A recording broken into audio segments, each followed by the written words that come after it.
Yo, time to wake 'em up! Bonjour et bienvenue sur Discover 360. J'espère que cette chaîne vous plaira. Elle est consacrée à l'intelligence artificielle, au voyage et à la tech. Yo, check the mic, 1, 2. N'oubliez pas de souscrire. Bonne écoute. Next cipher begin. Okay, something huge is happening right now across the corporate world. You could call it a shockwave, and it's being powered by artificial intelligence. It's forcing companies to completely tear up the old playbook on how they run things and even who they need on the team. Let's break down what this AI restructuring really means. So let's start with a number, 4,000 people. Now, that's not just a number on a page, that's 4,000 people. It's how many jobs the fintech giant Block, the company behind Square and Cash App, just cut. We're talking about nearly 40% of their entire workforce. It's one of the biggest AI-related cuts we've seen so far. And this is what happened right after.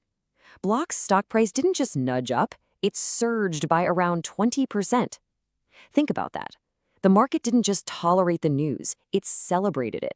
Investors basically rewarded this huge dramatic pivot with a massive thumbs up.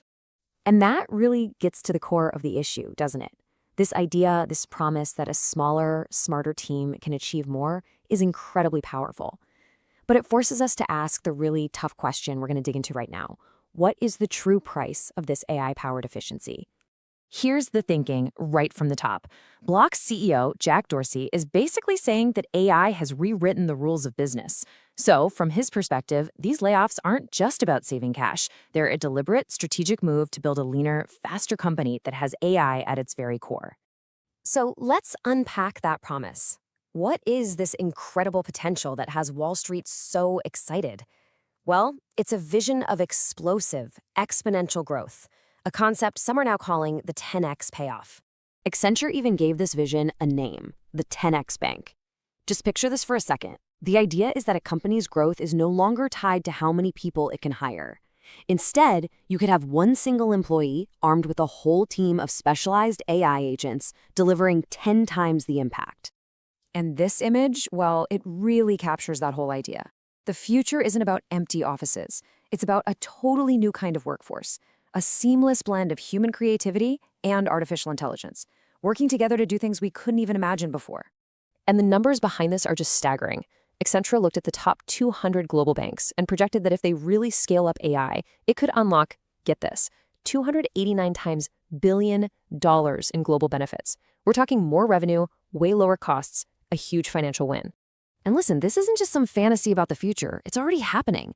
Banks that are using AI copilots are seeing real results right now. Migrating old, clunky systems is happening 30% faster. Developers are seeing a 40% productivity boost, and customer questions getting answered 50% faster. The gains are real. But, as with any big revolution, there's always a flip side. For every shiny promise, there's a price to be paid.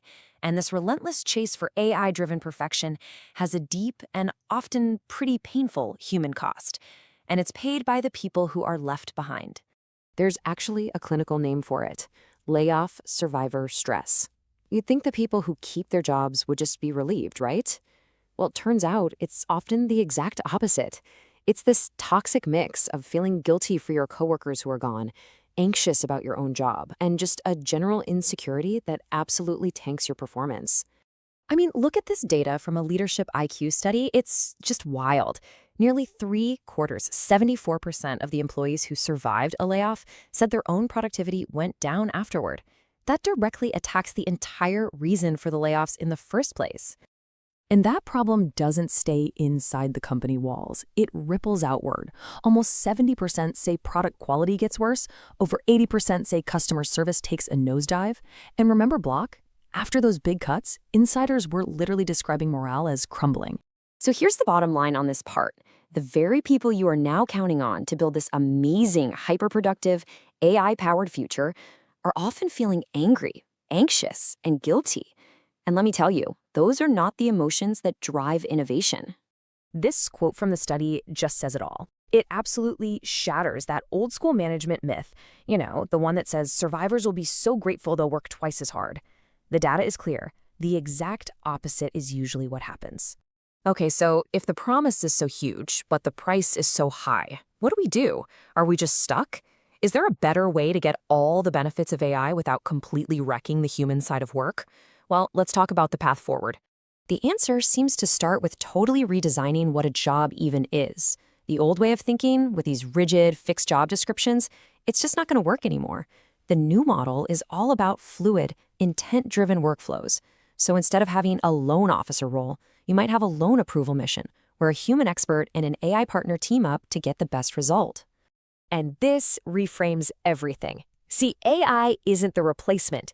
It's the assistant. It's the ultimate co-pilot that takes care of all the tedious, repetitive, data-heavy stuff. That frees up the human employees to double down on what we do best: strategy, creative problem solving, and building real, empathetic relationships with customers. Now, to make this actually work, the HR department needs a complete overhaul. Accenture says HR has to step up and lead this change, not by just hiring and firing, but by becoming masters of growing talent from within.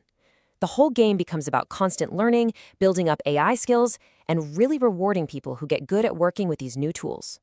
And this isn't just a theory. We have great examples of it in the real world. Take NatWest Group. They didn't downsize, they upskilled. They created a data academy and retrained more than 1,000 of their existing employees.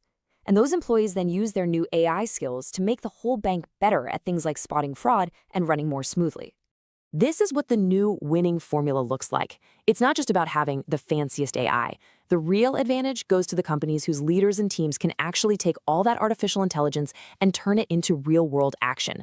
That's the heart of the 10X bank, not just having the tech, but having the human talent to master it. And that's what this all leads to. The ultimate goal is what they call an unconstrained future. A future where AI helps us smash through old barriers, making everything faster and smarter. But, and this is the most important part, it also makes work more deeply human by letting us focus on the things we were always meant to do. Which leaves us right here with this one final, incredibly important question. We are standing at a crossroads. As these AI agents become a normal part of every workplace, maybe even outnumbering us, we have a choice to make. Are we going to use this incredible technology to elevate our most human skills and make work better? Or, in our endless quest for efficiency, are we just going to optimize humanity right out of the picture? The choice we make is going to define work for a long, long time.